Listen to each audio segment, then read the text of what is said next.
दर्शक बंधु ओडिशा रे बीजेपी एकतरफा विजय होई ओडिशा सरकार गढ़ा जाऊँगी। तेज चलतु नजर पकड़ा ओडिशार 147 विधानसभा आसन में किए केउंटी विजय लाभ कर आनंदपुर अभिमन्यु सेठी विजय लाभ करथिले बेले अनुगुले प्रताप प्रधान बीजेपी तरफ विजयर बाना उड़ाई। आसिकार सरोज पाड़ी आठगड़े ररण प्रताप स्वाई आठ मल्लिक नलिनकांत प्रधान बीजेडी तरफ विजय लाभ कर अताबीर निहार रंजन महानंदा आड़ी प्रताप देव बड़साई सनातन विकुला बालेश्वर मानस कुमार दत्त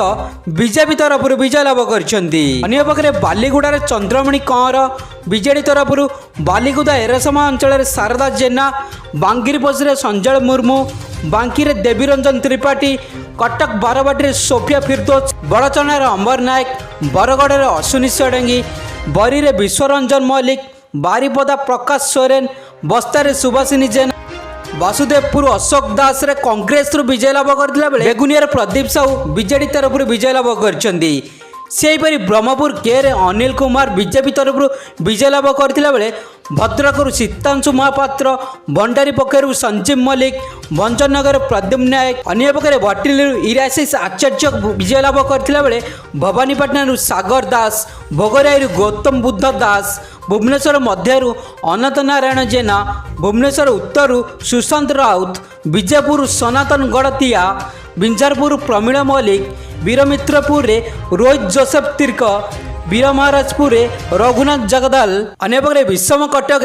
नीलमाधव हिलका कांग्रेस तरफ विजय लाभ करथिला बेले बनाईरू लक्ष्मण मुंडा बैदरू सरोज प्रधान ब्रह्मगिरी उपासना महापात्र ब्रजनाथ नगर सुरेश पुजारी चंपुआरू सनातन महाकूट चंडीपदारू अगस्ती बेहेरा चिकिटीरू मनोरंजन सामंतराय चिलिकारु पृथ्वीरंजन हरिचंदन चित्रकोंडारू मंगू खिल्ल अन्यपक्षे कटक 14 सौभिक विश्वाल विजय लाभ करथिला बेले कटक सदरू प्रकाश सेठी डाबुगारू मनोहर रंधारी दसपल्लारू रमेश बेहेरा देवगढ़ रोमरंजन विश्वाल धामनगर सूर्यवंशी सुराज धर्मगढ़ सुधीर पाटजोशी धर्मशाला हिमांशु साहू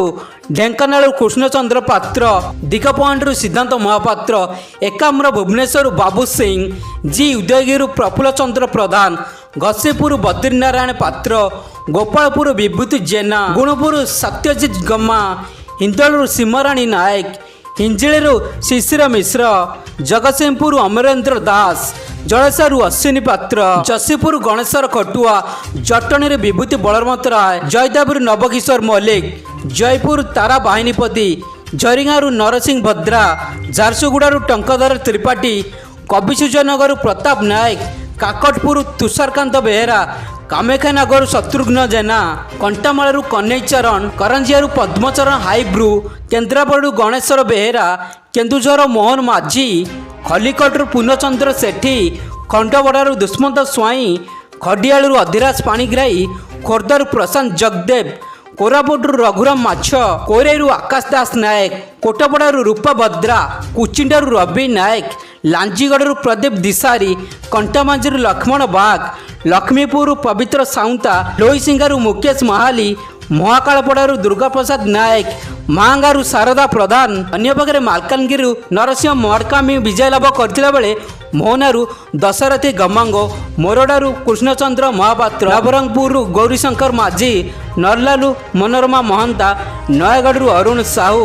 नियालू प्रमोद मल्लिक नीलगिरी संतोष खटुआ निमापड़ारू प्रभाती परिड़ा नुआपड़ारू राजेंद्र ढोलकिया पद्मपुर बसर सिंह बिरहा पालड़ारू अशोक महांती पारादीपुर संदीप स्वाई पारालाखमुंडी रूपेश पाणिग्राही पर्जंगुर विभूति प्रधान पाटकुरारू अरविंद्र महापात्र पटाणीरू अखिल नायक पाटणागढ़ कनकवर्धन सिंहदेव फुलबाणी उमाशंकर मल्लिक पिपिलू आश्रित पट्टनायक पोलसरारू गोकुलानंद मल्लिक पाटंगारू रामचंद्र कड़मा पुरीरू सुनील महांती रघुनाथपल्ली दुर्गाचरण तंती रेडाकलू प्रसन्न आचार्य रायरंगपुर जेनेल नायक सेहीपरि राजनगर दुर्ब साहू बीजेडी तरफ विजय लाभ करथिला बेले रायरंगपुर सीएस राजन एचका रणपुर सुरमा पाड़ी रायगढ़ आपल स्वामी क्रीडका रेमुलारू गोविंद दास रेंगालू सुरदर्शन हरिपाल राउरकेलारू शारदा नायक ସାଲେପୁର ପ୍ରଶାନ୍ତ ବେହେରା, ସମ୍ବଲପୁର ଜୟରାମ ମିଶ୍ର, ଅନ୍ୟ ପାଖରେ ସାନଖେଳା ମୁଣ୍ଡରୁ ରମେଶ ଜେନା କଂଗ୍ରେସ ତରଫରୁ ବିଜୟ ଲାଭ କରିଥିଲା ବେଳେ ସାରସକଣାରୁ ଭାଦବା ହାଁସ୍ତା, ସତ୍ୟବାଜରୁ ଓମପ୍ରକାଶ ମିଶ୍ର, ଶିମିଳିଆରୁ ପଦ୍ମଲୋଚନ ପଣ୍ଡା, ସୋନପୁରରୁ ନିରଞ୍ଜନ ପୂଜାରୀ, ସ୍ୱରରୁ ମାଧବ ଧଡ଼ା, ସୁକିନ୍ଦାରୁ ପ୍ରଦୀପ ବଳମତରାୟ, ସୁନ୍ଦରଗଡ଼ରୁ ଯୋଗେଶ ସିଂ, ସ୍ୱରଡ଼ାରୁ ନୀରମଣି ବିଶୋଇ, ତାଲଚାରୁ ବ୍ରଜକିଶୋର ପ୍ରଧାନ, ତଳସାରୁ ଭବାନୀ ବୋଇ, ତେଲକୋଇରୁ ଫକୀର ନାୟକ, ତିର୍ତ୍ତୋଲରୁ ରମାକାନ୍ତ ବୋଇ, ଟିଟଲାଗଡ଼ରୁ ନବୀନ ଜୈନ, ଉଦଳାରୁ ଭାସ୍କର ମଡ଼େଇ, ଉମରକୋଟରୁ ନିତ୍ୟାନନ୍ଦ ଗନ୍ଧ ବିଜୟ ଲାଭ କରିଛନ୍ତି।